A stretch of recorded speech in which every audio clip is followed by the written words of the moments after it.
So there was a question about overloading versus overriding in polymorphism. And the question was really, how do we use overloading to implement polymorphism, and how do we implement overriding? How do we use overriding to implement polymorphism? And so let's first go over what each of these concepts are. And so what is overloading? The definition is here. It means the method can have the same name but be defined with a different signature.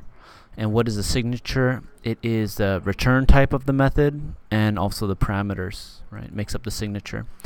So one way to explain this is with the constructor. All right, so we have this class called cat, has a name and a sound, and the constructor is overloaded because we have a zero argument constructor and we have an argument constructor, right? So the signature here is void, and then we have name of the method, and we have zero arguments, right?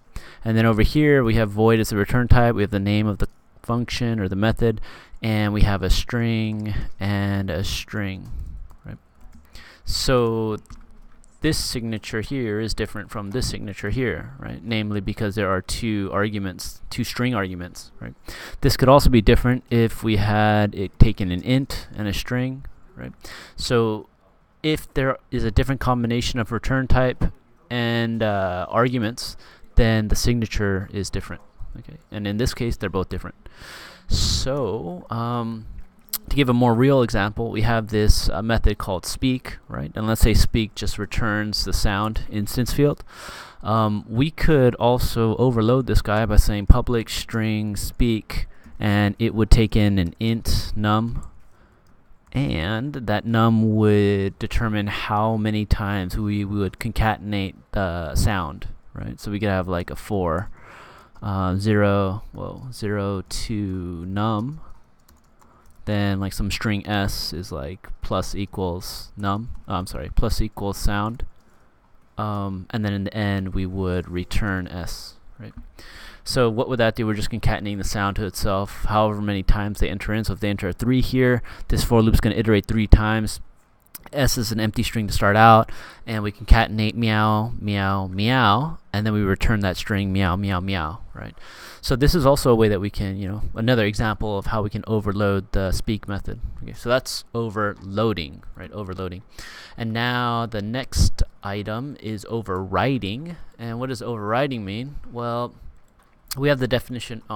Overriding is a bit more of should be a bit more familiar concept to you. Here we have a superclass called shape that has a draw method, right? Maybe this is an abstract class with an abstract method draw, and we have these different subclasses, square, circle, and class. They all define draw in their own way, right? The definitions are all different.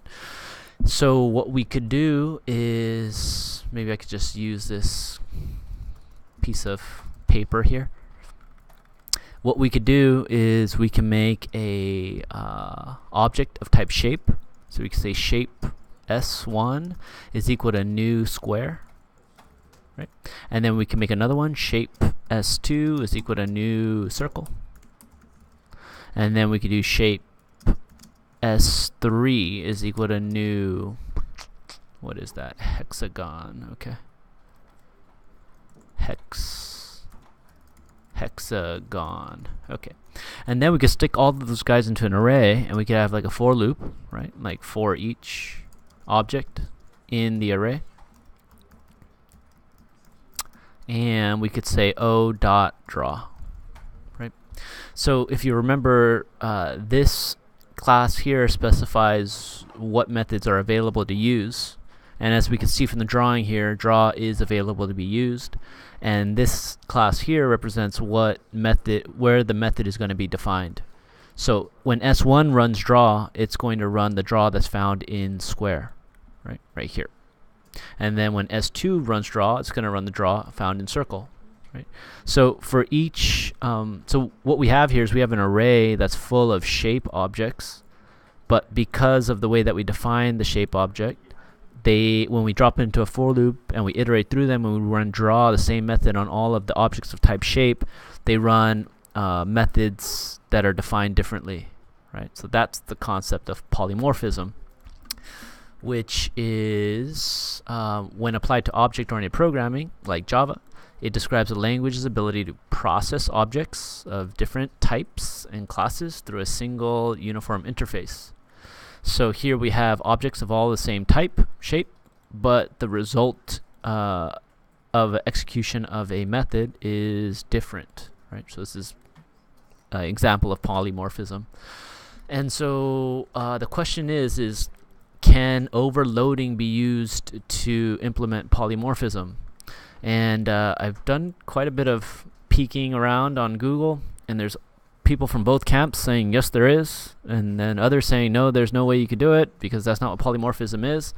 And my conclusion is that I don't understand the arguments for how overloading can be used to implement polymorphism. So my official unofficial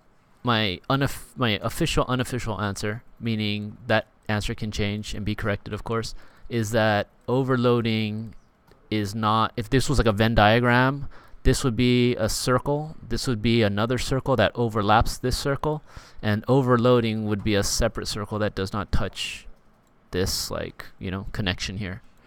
Yeah, and that's my answer, and I'm sticking to it until I'm corrected.